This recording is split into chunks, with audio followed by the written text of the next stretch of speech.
सज्जनों, मीन राशि के लिए 3 महीने का फलादेश यानी जुलाई, अगस्त और सितंबर, ये कैसा रहने वाला है, इसमें क्या विशेष है, क्या मोड़ है, क्या हानि है, क्या लाभ है, तो इसकी जानकारी देने का प्रयास कर रहे हैं।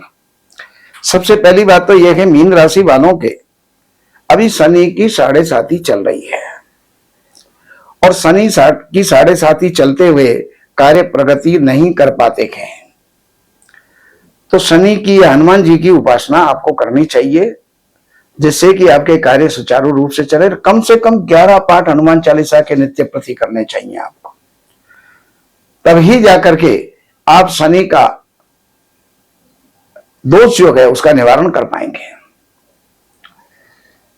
मन आलस्य में रहेगा, क्रोध में रहेगा, हठी और जिद्दी रहेंगे, भाइयों के साथ में तालमेल ठीक नहीं बनेगा, पत्नी के साथ में तालमेल ठीक नहीं बनेगा और कारोबार के अंदर भी कुछ उतार चढ़ाव आपको देखने को मिलेंगे। ये शनि का प्रभाव है आपके ऊपर। बनते हुए कार्य अटक जाएंगे। तो ये जो मैंने उपाय आपको बताया, इसको सुचारू रूप से आप कीजिएगा, आपको निश्चित रूप से लाभ होगा। अगर धन और कुटुंब की बात करें तो धन और कुटुंब की स्थिति सामान्य है, ठीक रहेगी। किसी प्रकार का असंतोष परिवार के अंदर नहीं होगा। मित्रों के साथ में कुछ बिगाड़ हो सकता है, भाइयों के साथ कुछ जो है मनमुटाव हो सकता है, तो ये अपना ध्यानपूर्वक व्यवहार कीजिएगा। हां, अगर कोई धन के साथ साथ प्रॉपर्टी की बात आती है तो आप प्रॉपर्टी अवश्य लेंगे। प्रॉपर्टी से संबंधित लाभ आपको होगा, वाहन से संबंधित लाभ आपको होगा, मन प्राय आपका प्रसन्न रहेगा।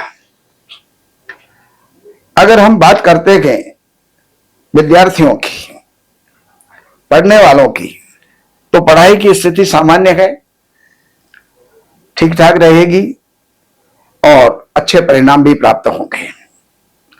अगर हम बात करते हैं कोर्ट केस, रोग, शत्रु, दुश्मन, तो इनकी अगर बात करें तो वहां पर केतु विद्यमान है। केतु इन सब का शमन करता है, यानी कोर्ट केस हैं तो उनमें विजय प्राप्त होगी, और अगर कोई शत्रु हैं तो उनपे विजय प्राप्त होगी। अगर आपके कोई कर्जे हैं तो वो कुछ कंट्रोल में आएंगे, रोग हैं तो वो कुछ कंट्रोल में आएंगे और आगे स्वास्थ्य लाभ की तरफ आप चलेंगे। दांपत्य जीवन के अंदर कुछ मनमुटाव रह सकता है, तो इस बात का ध्यान आपको भी रखना है, आपके जोड़े को भी रखना है, पार्टनर को भी रखना है। और अगर बात करते हैं आपके आयु पक्ष की, तो आयु पक्ष आपका ठीक चलेगा, किसी प्रकार का कोई व्यवधान इसके अंदर नहीं होगा। भाग्य आपका सुचारू रूप से साथ देगा, आप आगे बढ़ेंगे। कर्म जो है, अर्थात कोई भी व्यवसाय, व्यापार या नौकरी, उसके अंदर आपको तरक्की, उन्नति मिलेगी। कोई राज्याधिकारी से जो है आपके संपर्क हो सकते हैं, कोई राजनेता से आपके संपर्क हो सकते हैं, जो आपके कोई रुके हुए कार्यों को जो है वो पूर्ण कर सकता है।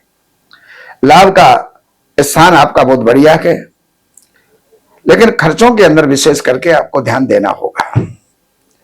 आपके कोई भी ऐसे जो है कार्य इस समय पर हो सकते हैं जिसके अंदर कोई धोखा हो जाए, तो इन्वेस्टमेंट मत करो और देन लेन भी आप मत करो। जहां तक हो सके उससे बचने का प्रयास करो। ये जानकारी मैंने आपको दी। अब इसके अंदर क्या है कि जून से लेकर के 16 जून से 16 जुलाई तक का जो समय है, ये आपका थोड़ा सा चिंताओं को देने वाला होगा। 16 जून से लेकर के 16 जुलाई से लेकर 16 अगस्त तक का जो समय है, ये पढ़ाई के अंदर प्रगति करेगा, पढ़ाई वालों के लिए विशेष लाभ देगा। और 16 अगस्त से लेकर के 16 सितंबर तक का समय जो है, ये शत्रु विनाश, रोग विनाश, अदालतों के अंदर विजय, ये सब आपको प्राप्त होंगी। तो ये जानकारी मैंने आपको दी। बाकी जानकारियों के लिए जन्म की तारीख, टाइम, सन, समय सब कुछ आपके पास में अगर है तो इन नंबरों पर संपर्क करके कार्यालय से अपॉइंटमेंट लेकर के कार्यालय की सेवाएं अर्पण करके जो भी आप जानकारी चाहते हैं वो जान करके लाभ उठाइएगा। नमस्कार।